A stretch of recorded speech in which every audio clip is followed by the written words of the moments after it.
Good evening, friends. Thank you for joining Candid Meena every evening to follow what's happening in India and abroad.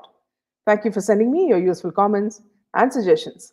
If you believe in this channel, do hit the like button, share with friends, and spread the message.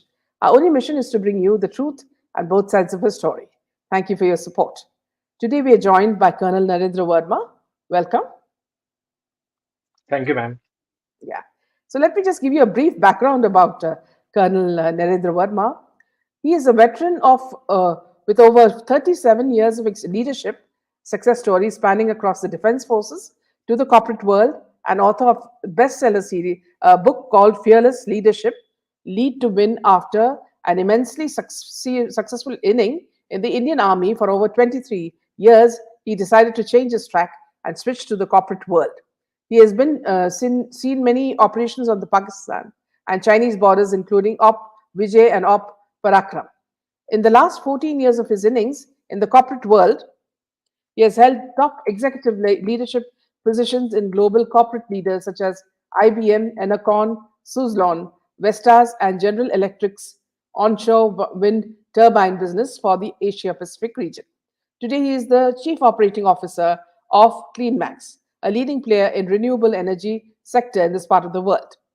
In his book, he has connected the dots and drawn from stories in his life and laid out a foundational and holistic but practical, easy to adopt, and ready to go recipe book for success directed towards anybody who wants more from life, both on personal and professional front. Frankly, who does not? So let's welcome him to our show and hear from him his first-hand experience, about his life and his motivation to author such a book on fearless leadership. So very nice to have you with us, Colonel, and you've got a very impeccable record behind you. So do tell us about a little bit more about the book, and then we can move forward. Thank you, Meenaji, and thank you to the audience who have joined the show. I think it's a privilege for me to be invited to such a popular show, and though I've really, frankly, not been following your show very rigidly, but I do see it. My wife sees your shows, and I do sometimes speak into it. And congratulations to you and Jaidev ji to really host such a show, firstly. When you invited me for this show, I was actually just thinking about it. And one thing which struck me, the commonality between what you are espousing and what I'm talking about. I think if you look at what candid actually means is things which are not sugar coated, things which are truth as they Absolutely. are Yeah. and without fear and any rancor is what people talk about. Yeah. And I exactly espouse the same values in life, and that's why my book is titled Fearless Leadership: Lead to Win. So I think before I talk about my book, what I'll do is I'll give the audience a brief introduction about me. Unless you know the person behind the book, you can't really relate to what the book is all about.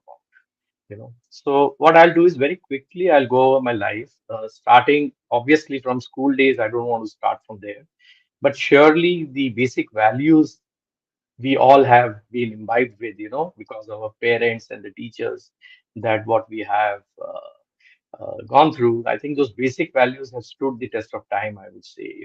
We all been from, most of us are from middle class families, and the basic values, the Indian values that what we have learned, it's really helped me across my career for the last almost 40 years. Wherever I was in doubt, I could fall back upon those. But I think what I'll start is from where the fearlessness element comes in. And 1982 is when I joined the National Defense Academy. I think most of the people on the call would know what the National Defense Academy is all about.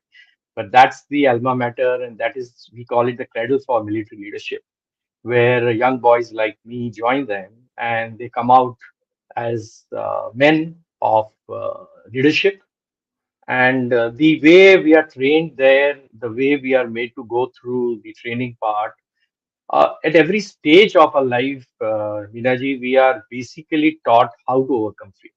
Yeah. Because fear is nothing new, to be very frank. If you look at our ancestors, savannah thousands of years back, people who used to do the hunting and gathering, the basic two traits that's gone into our genetics is basically fear and love.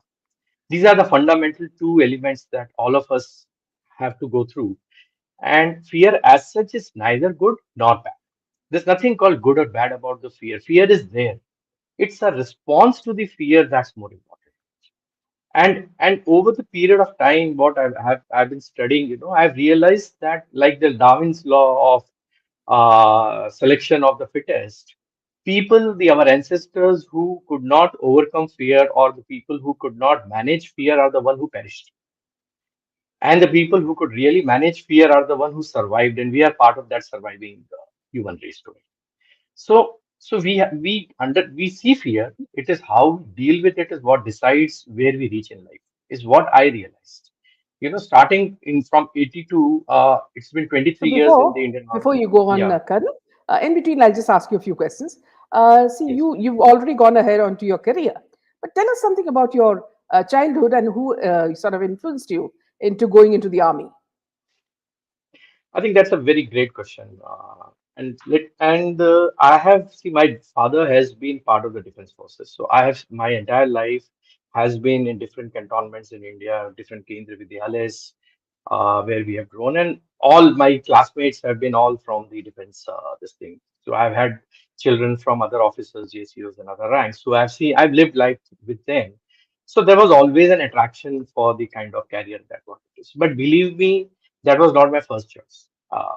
My first choice was to get into Indian Institute of Technology and graduate from there. And I was good in studies, to be very very frank. And somewhere in 11th, when I was preparing for the IIT exam, I had a very bad bout of jaundice, and it was many months that I was almost kind of bedridden, and that really put me bad from my studies point of view. I really couldn't prepare well for it. When I got well, the exam dates had gone for the IIT. I couldn't appear for those. But then the ND exam was the next exam that, you know, there were in, I think in 80s, if you can recollect, everybody was talking of couple of careers. Either you got to be in the army, or you got Yeah, to be doctor, or you got yes, to be an engineer, yeah, or IAS. These are the very few careers choices that what we had at that point of time. So then I gave an ND exam, and I was lucky and I was fortunate that I cleared those. I cleared the service selection board exam, which is a very rigorous 5 day testing, 360-degree testing that everybody goes through. And then I joined army. But believe me, Minaji, the that bug of Indian Institute of Technology did not go out of me. It was there in my subconscious mind. And as destiny has it, like we say, if something you really desire, you finally do get it. I believe in karma and I believe in destiny. 1994, I got an opportunity to do my MTech in IIT. Army sent me to the Indian Institute of Technology to an MTech, and that kind of fulfilled that hidden desire which I had, being in the IIT there. So that is how it is. And surely I had great teachers and great parents who kind of taught us what are the right things to do. That's what I would say, and I would whatever wherever I'm today is all thanks to them. yeah, yeah. Please continue. So you went on to doing your Yes. career. Yes. So 23 years, it's been a tough career. Obviously, army is not an easy life. I've been to all parts of India, right from the Kashmir to Kanyakumari to the Chinese border to the Pakistan border. And the nature of National Defense Academy and the Indian Military Academy, that what we do, there are the activities are designed for you to overcome your fear. I'll give you some examples so it's easy for people to relate to. You know, we have something called a 10-meter test for jumping off the diving board. Now you have a swimming pool below you, and 10 meters is quite a big height, believe me. From bottom, when you look up, it doesn't look big, but when you're standing at the edge of it and looking at the swimming pool looks like a cigarette packet, a small swimming pool below.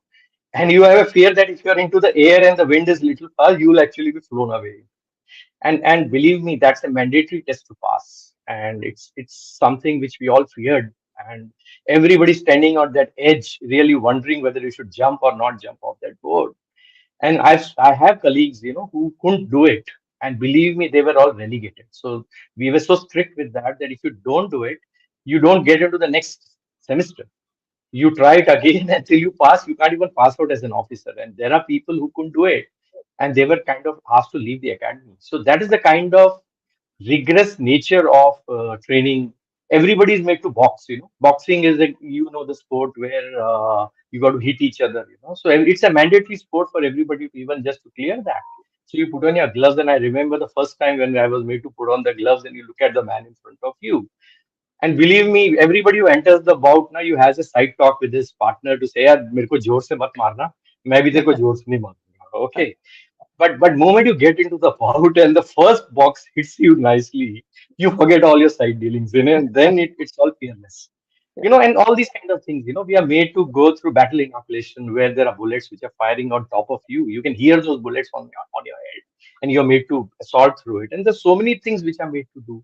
You're made to go hungry for many days sometimes, with no food given to you. You are not able to sleep. And the kind of I'll not call it ragging. It's basically it's a mental training. It's a hardening of your mental and physical attitudes. So that kind of set the baseline for overcoming fear. And we realized that if you don't cross that hurdle, it's a very small hurdle, believe me, it's a mental block. Moment you cross it, and then it opens up all kind of potentials for you to do whatever you want to do. It's just that one small step that is there. And if you look at my book, what I have shown on my book, I'll just show you this. Yeah. The You see a lady, Yeah. Mm, you see a lady jumping yeah. across Mm. the just and this after almost couple of Is it months of available on Amazon? Yes, yes. This book is Yeah. available on Amazon. It's available Okay. both in the hard copy and the Kindle version, Okay. Okay. and people can order it. If you go to my website, I have a website, the fearlessleadership.in, where I've got Okay. blogs and I've got links to all my social media pages and to Amazon there. Yeah. So Very that is how interesting. the fearlessness Yeah. thing has come in. Mm, yeah. So tell me, see, in your career as in the army, you've also been a part of wars that we fought. So could you tell us Yes. something about the experience of, when you go into war, what is the feelings that you undergo, and what is the kind of atmosphere? Because it's sitting as outsiders and not knowing anything about this, and yet fearing for you who protect us. What is the kind of feeling that goes on within your mind, and the general atmosphere? Minaji, thanks for this question. Actually, so much regards we have for the noble profession of arms, and the kind of sacrifices we and our troops give at the border, and like we all keep hearing and talking about it, that today they are standing on that border so that we can talk on the video today here. We are safe because somebody is there up there.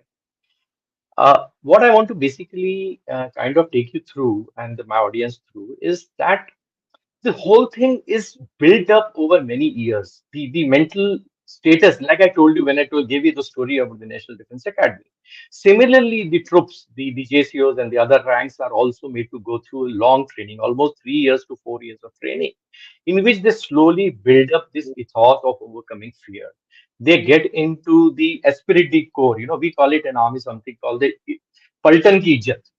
The ijjat of your unit, and we attach ourselves to the symbols. We all belong to different units, and every units like we have a I think people can relate to like Manchester United, or maybe the IPL team. They all have their logos and the slogans and things of that kind.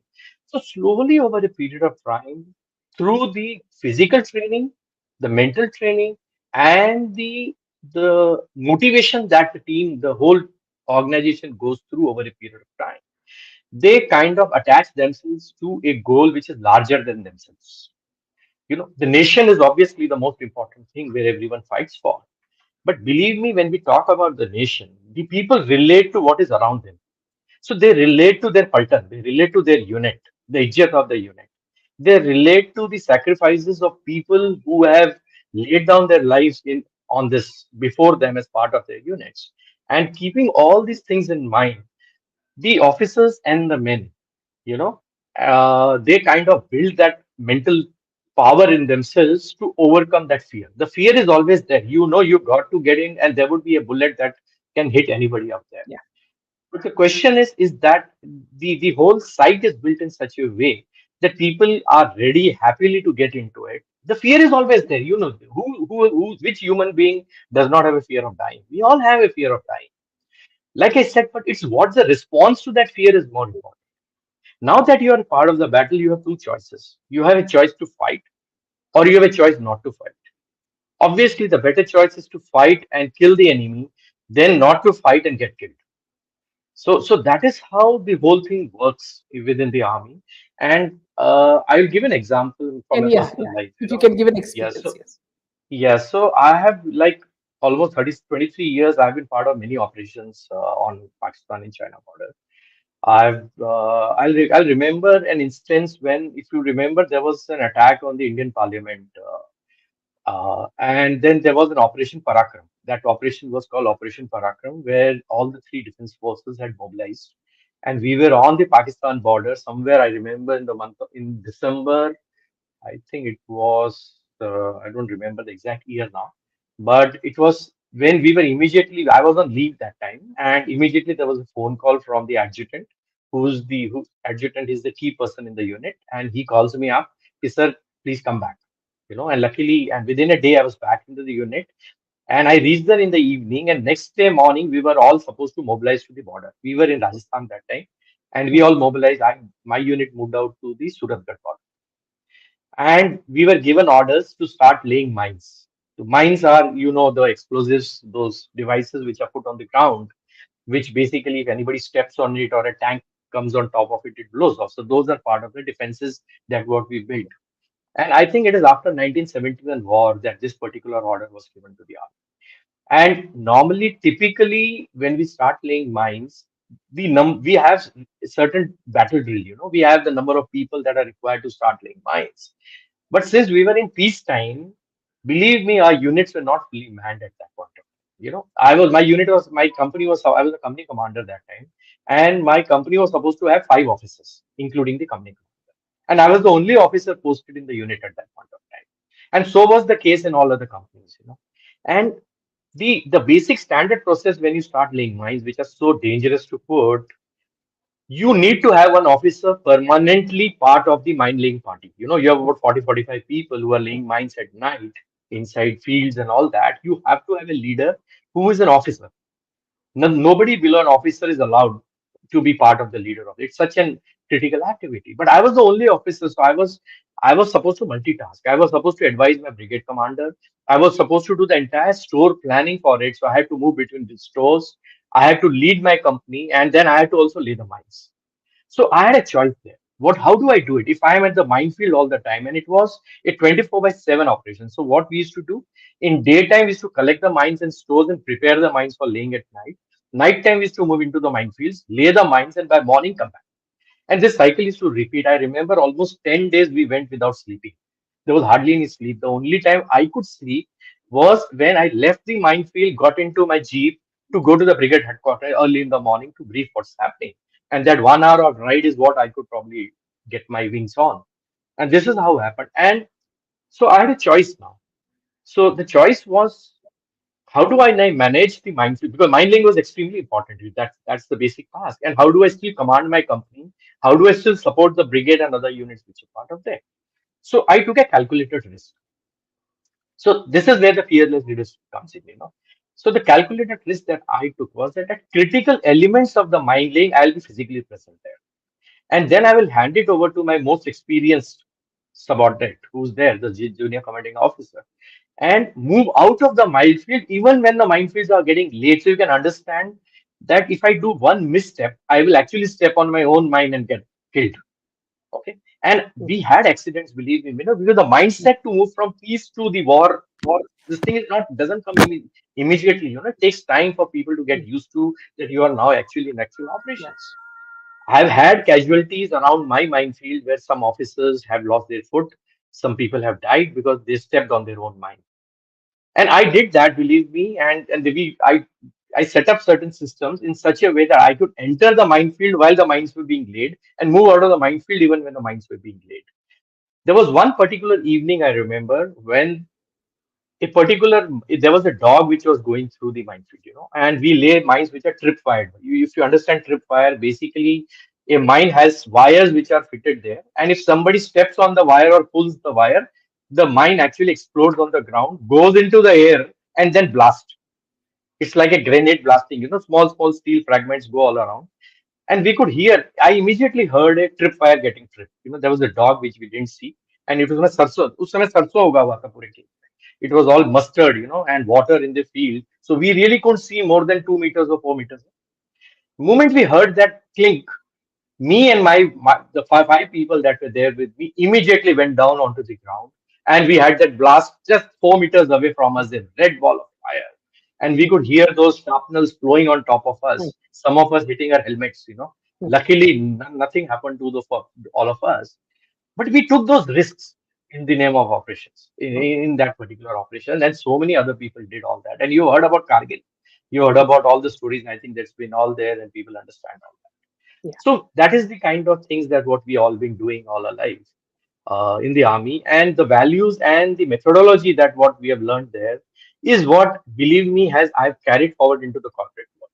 So it's not that we are asking people to get into the fire, but fears are of different types. Miraj, you can understand. There are fears of death. There's a fear of failure. There's a fear of your reputation getting lost. There's so many failure fears that all of us have.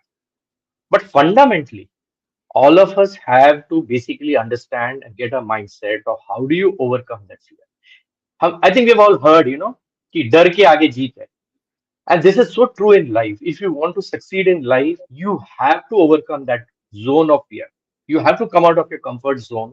You got to face your fears and respond positively to them. Yeah. So these are just questions that I'm asking you randomly. Now, Yeah. see, a lot depends on the parents who bring up the child, whether the child will become, fearless, or whether he'll become, because sometimes when you're overprotected, you tend to be very careful because your grandmother is saying be careful, or your parents are telling you all the time to be careful. So what happens is you shy away from a lot of things. Now, your book says that, see, you can overcome this fear. So, at what stage does this, how do you, at what age do you start changing yourself? So, Meenaji, I think I would say the earlier the better. But any age is a good age. The day you decide to overcome fear is that's the time when you can actually overcome fear. That's what I've realized. I've been working with so many people now, thousands of people, and I've seen the life getting transformed once they understood the basic tenets that what I've been talking about. But yes, as parents, it is extremely important for us to right from day one not shelter our children. You know, we don't have to be overprotective. Surely we have to be protective. As parents, it's our duty to ensure that our children don't get into harm's way because of casualness or carelessness. But at the same time, we should not kind of hold them back in trying things, because until you try, you don't know what you will achieve in life. The first step in achieving anything in life is thinking about it, and second is trying to do something. So we should never hold them back. But anybody in any part of any stage of his life, to be very very frank, can actually overcome fear. It's not a great thing and very great difficult matter to overcome fear. It's just a question of that one. It's like it's an moment. If you heard about something called an moment, and you have to do it once. You do it once, and then slowly it becomes a habit. Is all I would say. Yeah. See, there's another question in my mind that see normally people would ask. See, are there people from certain sections of in India? It could be states, or it could be not even states. It could be categories. For example, the Sikhs have always been said to be fearless and brave. Now, in Kerala, if you look at Trivandrum, they say that the Nayars, they are Kshatriyas, so they're very fearless. When they take on someone, they do it without fear. So, do you think that certain people have it in them, ingrained in them right from the start? Minaji, I think if we go back to the answer that I gave, the previous answer, it is the what we are is basically the beliefs that what we come in. Like we say, our beliefs drive our attitudes, and our attitude dictates altitude in life. So the belief system or the value system that get programmed into your mind is what dictates your behavior and your responses to situations. So I would not really want to make it a community kind of issue that Sikhs are more fearless than probably somebody else. But surely, we know that we have certain communities in India who have been more martial, Yeah, like the and Gurkhas. the Gurkhas, the Marathas, and the Sikhs. Obviously, they, because of the generations that they have seen in their own generations, where people have fought and they have been part of the battlefield, and they have sacrificed their lives. They There is an internal programming that happens that yes, we are like this. But ultimately, we need to understand one thing: when a child is born, any child who's born, he's not born with a pre-programmed mindset. It's just a plain system. It's just a human body and a brain that's come out, and it has a basic initial programming where the child knows how to demand for milk and how to demand attention. So they understand all that part of it. But beyond it, believe me, it's like a computer that you buy, and then it depends on what operating system you load on it and what software you load on it, decides what the computer can do. The computer can do video processing, the same computer can do a MRI work, and the same computer can do you can do the word processing and data management. So computer is the same. It is what you load it on. So yes, as part of the societies, they develop a particular belief system, but it is possible for any human being, to be very frank, to really program his mind to be where he wants to be very frank. Have you And seen it's a people? situation. And believe me, Minaji, sorry, I'm interrupting, but it's also a question of situation. See, people who may be totally meek, believe me, who are generally afraid of facing Ah, things in that's what I was life, going to ask you. Yeah, and suddenly they're faced with a situation which is more of a life and death situation, and they have no choice at that particular time but to do something or die. yeah, You think that he's going to die, he's going to do something that at that yeah, point of time. exactly. He has to jump. He has to do something. He will jump out of the fire, or he'll jump out of the train if the train is burning. So, or whatever it might be, or he'll save somebody's life when he sees some. So people do adapt to a situation, and they are life-changing events for certain people. So that is what I would say. Yeah. So, when you decided to write this book, what was it that instigated you to write this book? So, Meenaji, like I said, it's all I wrote this book by after almost 35 years of my professional life, and something that I have always been thinking about. I have been always coaching and mentoring people in my life. And that's how I've been building my team. I always believe in building leaders in my team instead of giving them spoonful of food. Like they say, don't give fish to people, but teach them how to fish Yeah. so that they can basically do it for themselves. And that's been my fundamental concept of life always. And as part of that journey, I have always been coaching and mentoring people. And whatever I have learned in my life, I have been very open in sharing it with people. And while I've been doing this, one fine day, my wife tells me, she says, you've been spending so much time with your team, talking to them. Why don't you put everything on a piece of paper? Why don't you just collect all your thoughts together? And maybe it will be good for people to be reading. They can pick up something from this, and it will also probably help you to clarify your mind and put everything on paper. And that's why this whole thing started. Everybody wants to be author. Who doesn't want to be an author? When we see other people big publishing books, we also think, why can't I publish books? So it obviously, but this is something like it's again a fear element. Whether can I write or I can't write? Do I have it in me or not? And one fine day, I came across a particular guru. I'll call him a guru, who kind of made it so easy, easily explained how books can really be written. And I followed that, to be very frank, my authorship journey. I picked it up, and it took me 2 years to write this book, to put all my thoughts together, to put all my whatever it is. And it's not a biography, to be very frank. Though I have picked up from my life, I have picked up instances from my life where I can kind of make people relate to real things. It's not theory. I don't want to be preachy when I'm writing a book. I have written everything that has worked for me. So this is how I actually went about it. Like I told you, it took me 2 years to put my thoughts together, and then I wrote the first draft, second draft, and then still the story was not coming through. I was really not sure, because you can imagine, how do you compress almost 3 decades of your life and so much of events that we have seen through into 150, 200 pages. And then one fine day when I was showering, it came to me. I think one element that I can pivot all around is fearlessness, and that's something that has worked for me. And I think if people can understand that, it probably work for others. But if you look at my book, my book basically has got four parts.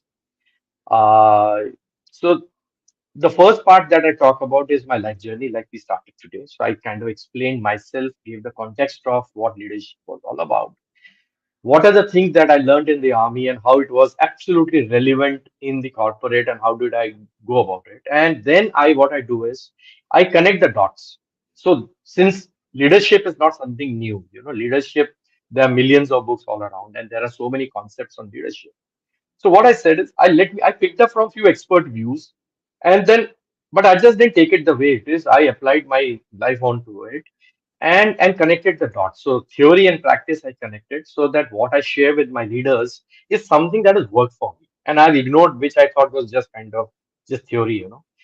In the third part, what I have done is while we build our external leadership, what we do in outside our lives and what we do with our peers and our corporate or our organizations, I have realized that you can't do that unless your inner leadership is built first. So I've really devoted almost 40% of my book on building up your inner leadership. And inner leadership is the programming, if you like we just now talked about, when a child is born, he's just a blank slate. And it is the programming of that child that decides, whether he becomes Bill Gates or he becomes a beggar on the street. And though there's a lot of element of destiny, luck, karma, all those things do happen there. But fundamentally, a human being can really achieve what he wants to achieve in life. And how do you program your mind? So in the inner engineering, I've kind of shared few tips and techniques there, starting from how do you program your belief. I think we had shown that slide, if you can just show the slide again Yeah. on yes. So this is something which is one of the core that I have kind of taken on my inner leadership piece. We understand how do you shape your destiny? Your beliefs become thoughts become words become actions become habits become value, and value become destiny. And if you want to change your destiny, you need to change your belief system. It's simply an upgrading a new operating system and software on the same PC. And now you have a totally new system with new capabilities. That's what the whole thing is all about. And so what I have done, my book basically does is it gives you a lot of insights, tips, tricks, life hacks, stories, concepts which I've picked up over the last 35 years for things that works. It has worked for me, and I believe that it will work for anybody who has an open mind. And basically acting as a lubricant. You see the machinery, the inner leadership drives the external leadership, and external leadership then drives the success. And the things that I've included in my books will help the readers to probably achieve things in life. And since now the book has been almost 9 months into publication now, and I had a lot of readers and a lot of reader feedbacks. If you go to my Amazon page, you will get almost 50 reviews from my readers and great reviews, and thank them for what they have written. A lot of my team members have read these books. When I was in General Electric before this, when I actually published my book, a lot of my team leaders who are my project managers read this book and heard what I had written about it. And I think some of them are on the show today. I'd Mhm. invited almost all of them, and believe me, I have seen them transforming. And they will, they were probably sitting in the background at some point of time, and now they are leaders in their own way, and there's not much that what people have to what they have to be told what to do and how to do. They're self-driven now, and it's a great journey that they have done, and I feel so happy seeing those people blossom from what they were and what they are today. So there was one So, question I saw on karma. I think that somebody yes, just asked let a me question. get back because the comments are coming so fast. So I Yeah. think we can take those questions, and I think I What can are the probably most important qualities, according to you, for leadership? I think another very great question. And I think this is something which bugs all of us. You go to any bookstore, you will see books after books on leaderships, different authors giving their different viewpoints on leadership. What I have distilled from my life experience is very few things. While there are many pillars of or what leadership stands for, but I would say the most important part for any leader, obviously, is ensuring that you are able to influence the outcomes. Because without outcomes, there's nothing in life. You can be standing on a sand dune somewhere in Sahara Desert and talking away to glory. It means nothing. You may be the greatest leader, but it doesn't mean anything out there standing there. So ultimately, whatever we achieve in life, it is due to certain decisions, certain actions, which results into outcomes. And ability to influence the outcome is something which is the most important part of any leader. And when I'm saying leader, I, I would like advise my audience here, Vinaji. We are not talking about a political leader here or a military leader here or a corporate leader or anything. Every human being is a leader in himself. We are all dealing with people around us. We are influencing other people. We are influencing ourselves. So we are all leaders, very frankly. So the most important characteristic I feel a leader should have, the first thing which I always put, is expertise on your own domain, your subject matter. Hmm.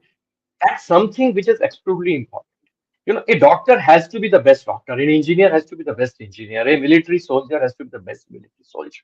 So you got to be a master of your own domain. If you're not master of your own domain, you really will not be able to do anything and you will not be able to take any decision in that direction, which will either lead to any outcome. You won't be able to guide your team, you won't be able to do anything for that matter. So the first is your subject matter mastery. And after you have that, the next most important element that any leader has is his ability to take decisions. If you can't decide, if you don't decide, you're not a leader. Because that is where the mastery is an internal element to a leader. He knows the subject, but the external manifestation of the leader is his decisions and the actions that what he do. I think we'll all relate. If you relate to a work environments, we have a senior manager who takes no decisions. You go to him, you go with a problem, he gives you no decision. You come out after 10 minutes totally frustrated, as he's not told me anything what to do and what not to do. Believe me, nobody will call him a leader. And you go to another person who hears you out and then tells you, okay, either he helps you making a decision or he gives you a decision. And you come out at least energized, at least now you know what to do. Yeah. So ability to take a decision is the second most important element of a leader. And my book revolves around this decision making process. How do you overcome the fear? Why doesn't a leader decide? Most important thing, there are many fears that he may have, and one of the things that he has is fear of failure. I think most of us don't decide because we are not sure whether our decision is going to be right, wrong, or whatever it is. But then, if you really look at all our endeavors in life, Meenali, whenever you take any decision, who tell me any one person in this world who knows the future? Hmm. Nobody. Nobody can predict how the future is going to be. So, whenever you take a decision, there is always an element of uncertainty. There's always probabilities, there are always risks there, and there are impacts of those risks. And the ability of a leader to evaluate all this in a quick time. You can take 1 month to decide, then nobody's going to give you any respect. The ability to decide quickly, rightly, and take a decision is the second most. Then the third most important every leader should have is ability to motivate your team to act. You have a team member, you have members in your team. You have given a decision. What is the chance that they're going to really go by your decision and not do whatever they feel is right, or maybe not even act on it? Like in the army, the commander may say attack, bhava, and your people don't move along with you. What's going to happen? You're the only one who's going to go to the enemy and others are going to run away. So ability to ensure that every individual in your team, the goal of the team and the individual goals become one. That is an ability a leader has, that every person in his team connects so well to the team goals that it appears to him internally in his belief as if whatever he's doing is actually doing for himself. That is what he also wants to do, and he does it so happily. So these are the three elements I would say are the key to becoming a good leader. And then certainly coaching, mentoring, and there are dozens of other elements. But these three are the most important. Yeah. So Martin is asking you how much percentage of karma and luck plays in the success journey. Martin, great question to be very frank. And I think both are firstly separate things. Let's separate out karma and luck. Karma, I think we all understand, is a plain simple of what we do, what we give to people, we get back. You know, if you put a seed of a karela or an bitter ground, you're going to get a bitter ground at the end of the life whenever it's going to come. You're not going to get apples out of it. In my personal life, believe me, karma has played a very major role in my success. I have, I take pride in myself and I'm humble in saying this that I don't recollect even once in my life where I have harmed anybody, whether physically or mentally or in any other way. I have generally tried in my life to be always good to people. And always, wherever I could help, I've tried to help. And never with any intention of any getting anything back. It was never a transaction. It was just an act. I thought I should be doing it and I've just been doing it. Minaji and Martin, believe me, there have been stages in my life when I needed help. I needed somebody to help me. I got it when I least expected it. I didn't know whom to ask what help will come, but it came to me. It came to me from quarters which I never believed in, which I never thought Can you give an that I will example? get. Yes, I'll give an example. I'll not name companies here, but at a particular point of time in one of my companies, there was a stage when I had to decide to move, but I didn't have any opening in my hand at that particular point of time. So there wasn't a kind of a Option. job in my hand option that I left. And I left because of reasons I don't want to Hmm. kind of, it's not, they're personal and not necessary to share here. But I left and I had nothing else to kind of, we and my wife decided, okay, let's give ourselves Time. some time, just to think about it. And one friend of mine, he calls me up and he says, there is an opening of a director so and so in a big company, and would you be interested in it? And we were probably at that particular point of time going slow on it. I said, let's give ourselves time. And I forget about it, believe me. I just forgot about it. And I said, okay, we will think about it. After 1 month, he calls me up again. And and he asked me the same question. Sir, have you said I gave you the number of that HR person? Have you called him up? I said, sorry, boss, I just doing it, but I'll do it today. So he pursued, I forgot about it, but he ensured, because maybe I did something good to him at some point of time, which I don't even remember what I did to him. But he helped me out and he connected me to the HR person. I called the HR and Meenaji, believe me, within 1 week, they've closed that position with me. And later I came to know that they had interviewed 21 people, almost the key leaders within the Indian industry on renewable energy for that particular position, and they couldn't find anybody. And maybe destiny was waiting for it or whatever it is. And within 1 week, the position got closed. Within I think 15 days, I joined it, and it brought me into a totally a different track on Yeah. my life. I moved away from just looking after India to look at an international market. Got into multinationals and financially, it's really helped me out. Believe me, I've gained financially and become a brand in myself. It all happened because of, I will say, karma. You know. Now luck is a different element, to be very frank. Though we keep hearing this, the harder you work, the more luck you will get. This is surely absolutely right. The probability of you being lucky increases as you sweat, as you put in hard work into it. I'll give an example on luck. I think which people will understand better. Look at Bill Gates. I was just reading a couple of days back on whether there's an element of luck in what Bill Gates is today. So the article basically said that he happened to be in a school which had a computer when at the junior level. They invested, the school invested in a computer, and that was the time when probably in thousands of schools there was probably a computer was there. And he was lucky to probably look at a computer and see a computer when he was in a school. And and then it was, they say that there's almost 1 in a million chance that somebody would be there in some position like this, that he got that opportunity. But the question that comes in here is not the luck. What do you do with that luck is more important.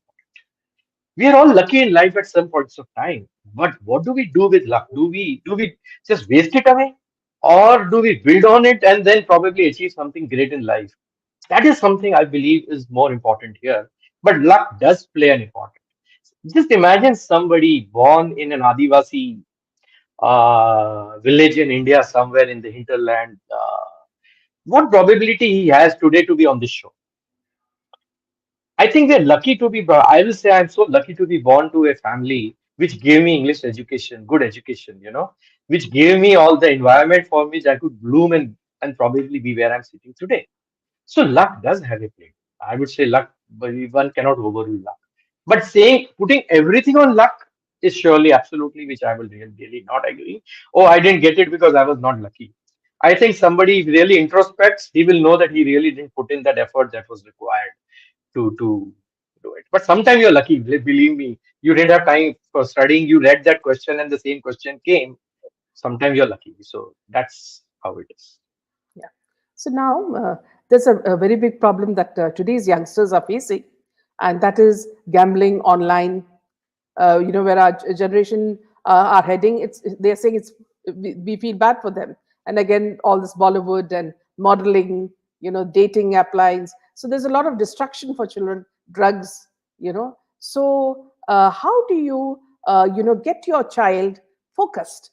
You know, in building up their confidence in such a way that they guarantee that their life is secure and they can be proud of themselves and for their parents as well.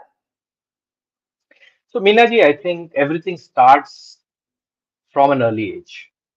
And we have seen people around us, today the mobile phone has become a nanny for most of the young generation today. The wife is working, the husband is working, and the child is crying, and the first thing they do is switch on the mobile and Yeah. maybe start some music or some games on it and give it to the child. And today the stage has reached when we don't know enough about how to operate a mobile, and probably our children know how to operate mobiles better.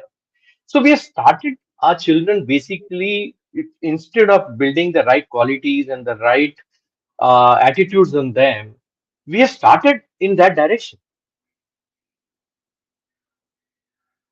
See, this is what you're going to be getting. Yeah. So we have it's our fault. And in West today, the culture is that people want their children to be off screen. And when they say off screen means any kind of screen, whether it is an iPhone, iPad, or maybe your mobile, till they are almost 10 years old. And if you recollect, in our time, we didn't have TVs. If you know, TVs came, at least I would say in my generation, TV came very late, and the only entertainment we had was books. And there was never a day when we used to not allowed to be sleep till we read at least couple of pages of any of the books. So it's up to us as to how do we inculcate that habit. How do we tell them what is the right thing to do? And I have, at least in my family, I can say with pride that I have not had a TV connection for many years now, many years, very frankly. And when we, I and my family, we didn't invest in TV. That one year was so great, and we read so many books, and my children got addicted to books. And I'm sure my children are on the show, and they can say that yes, those habits that they learned is really helping them today. So it's up to us, Meenaji, as to what we do, and everybody wants an option. See, let's human mind wants something to do, something to engage itself. And it's if you don't give them better alternatives, which they feel, they will obviously get hooked on to the easy ones. The easy ones, like you said, are video gaming and all kind of gossiping and social media. I've seen people getting up, and the first thing they'll do is go to their Facebook page and see how many likes they've got.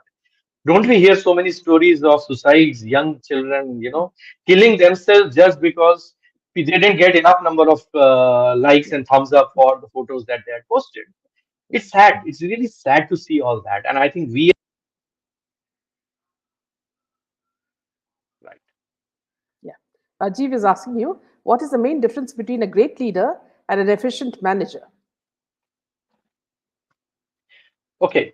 So let's understand ultimately what is the basic difference between a manager and a leader.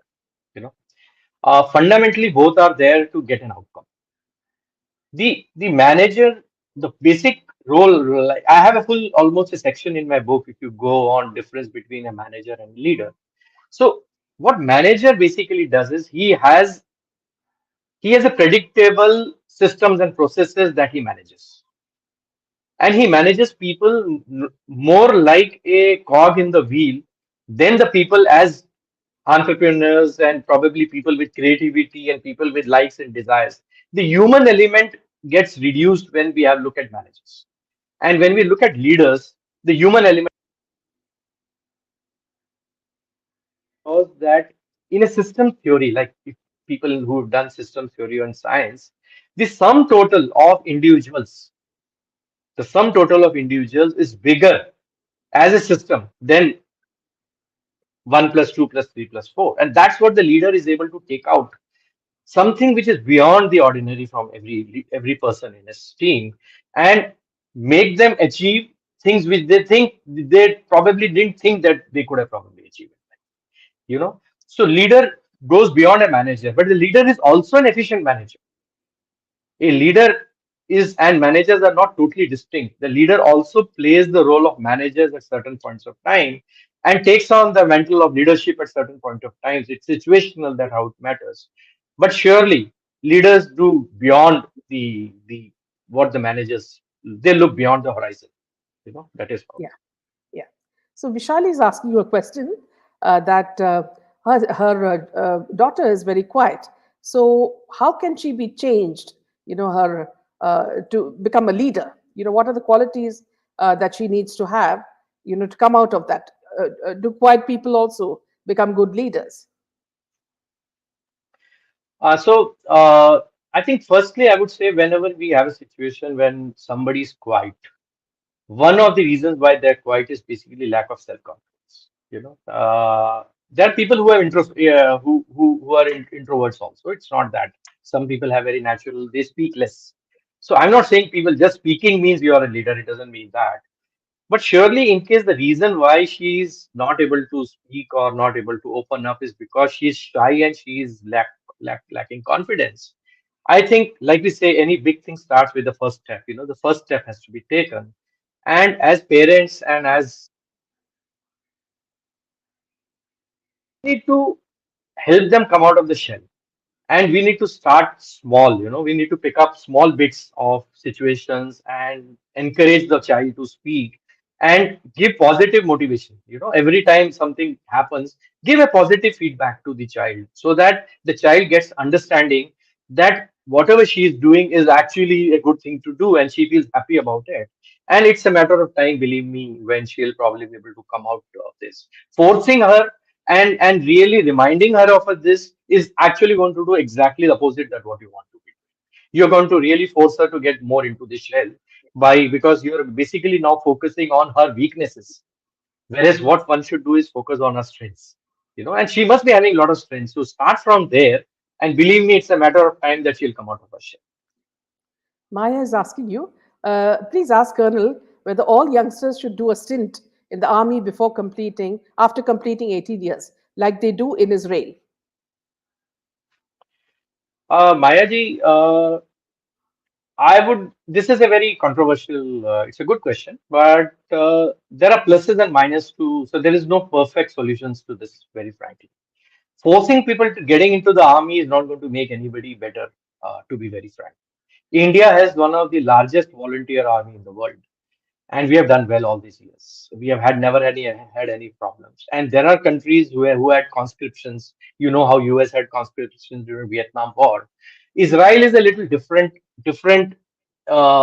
context. To be very very frank, you know. Uh, th- if you go back into the history, since you've talked about Israel, we need to understand that Israel is not the right example to look at it because Israel has been born out of conflict where Jews wanted a home and is something which is extremely topmost on their priority. And they always feel that probably there are the enemy, they have so many enemies around them who are ready to probably to finish Israel today. So it everybody right from day one as a child is born with this particular thought process that you need to be able to defend yourself. You need to be able to fight for your survival. And as a result, the conscription actually happens in Israel. But India, we don't need to do that. Firstly, we are a country with large population, and being voluntary basically ensures that people who have it within them. We know in army there are generations who join army. People 3 generations, 4 generations, all in the army. So there are so many families who have these generations which are there. So many villages. If you go to the North India and Rajasthan, family will be part of the army. So it happens there. Ultimately, why the question has come whether going to the army will make a person better or not. Surely it will teach him a lot of things which are good things to learn. Absolutely no doubt about it. But I believe me, the same things can be taught at home. The same things can be taught in our schools and colleges. We have NCC, we have Boy Scout, and it's a question of basically getting disciplined. You know, what the one thing that army teaches you is discipline. Yeah, it's One discipline. thing that army teaches you is self service before self. You know, that you put others before you.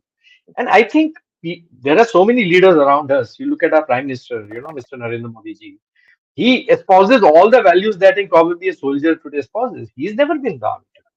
And there's so many around us. I think we can look around our own families and lives who espouse all the values which army has, and they've never been to the army. So I think we, like I told you, probably help our children to get all the right good things what the army probably teaches. So Learn and Think says, Colonel Sir, I have a query. Being a middle class person, we always have fear of job and inhibitions, that what my boss might think. How to overcome this fear? Great. Thank you very much for asking this question. And this is something which most of us in corporate, you know, I've seen. This is something which always fears. मैं जो कर रहा हूँ, what my boss will feel, whether he'll be happy or not happy. And since I have been a boss all my life, you know, though I've been the other side of it also. Let me first explain as to what do the boss wants.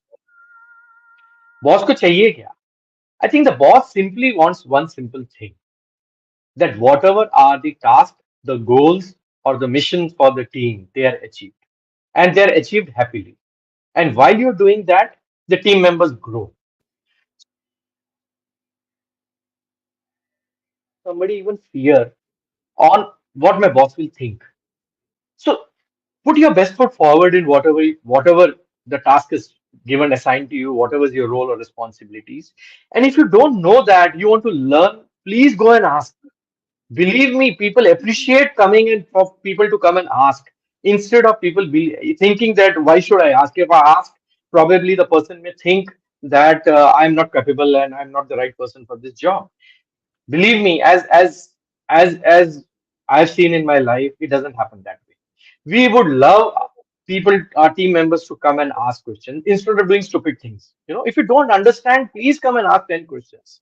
It's good to ask because once you ask, you will learn something new, and next time you will not have to come and ask. Every time you come and ask something, you'll be a better person.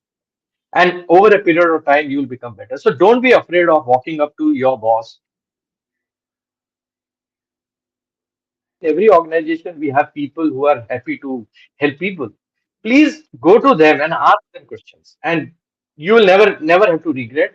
And don't be afraid of your boss, is all I will always say. The boss always has your best interest in mind and the organization's best interest. Yeah. Vijay asks you, can you please highlight the difference between effective leader and efficient leader? So, friends, this will be the last question because we've already gone through our 1 hour and the session has gone up so fast. Great chat with Colonel. So, Vijay is asking, can you please highlight the difference between effective leader and efficient leader? So, Vijay, firstly, let's understand fundamentally there's no difference. Okay. Effective, when you say a leader is effective, essentially it means that he's able, those three things which I talked, you're able to decide and and influence the outcomes. And the third is motivate your team to work towards those goals, forgetting their personal goals, keeping them behind. And if you're able to do these three and your team is able to achieve the mission that what you have led out, what you are leading them, you are an effective leader. Now, obviously, you have to be effective. When you're effective, you cannot eliminate the element of efficiency there. If something requires 10 people to do the job and you take 100 people to do that job, obviously that's not the right thing to do. Then you're not even a leader, to be very frank. So both are actually the same thing. They are, I will say, two sides of the same coin. But surely being effective means efficient as well. So, with that, we end this session. Wonderful session. Thank you so much, Colonel. I think in one of our next sessions, we could talk about something that's been troubling a lot of the people, and that is toxic relationships in the corporate world. And with this, we thank you so much from the viewers for answering the questions as well. A brilliant talk, and wish you all success. And viewers, please, if you want to buy his book, it is available on Amazon, and also I think on e-Kindle. It's also available. So please go ahead and buy it, because you look at the sort of comments that are coming in, and you know that this book would be of a very high quality. So please go ahead and buy the book as well. And thank you so much, Colonel. Thank you, Meenaji, and thank you everybody for joining this show. And our relationships don't end on this show. I am available to anybody who want to reach out to me. I'm available on social Yes, media. I Do think drop we'll me a give the message, and details I'll on come the, back. yeah, we'll give the Yes, details below, so that in case you would like to go to his website and check it out, please do so, because the whole thing is about learning and spreading knowledge. The more knowledge you spread, and the more positive energy you spread, the world becomes a better place. So with that, a big thank you, and good night, and Jai Hind. good night, Jai Hind, and thank you, everybody.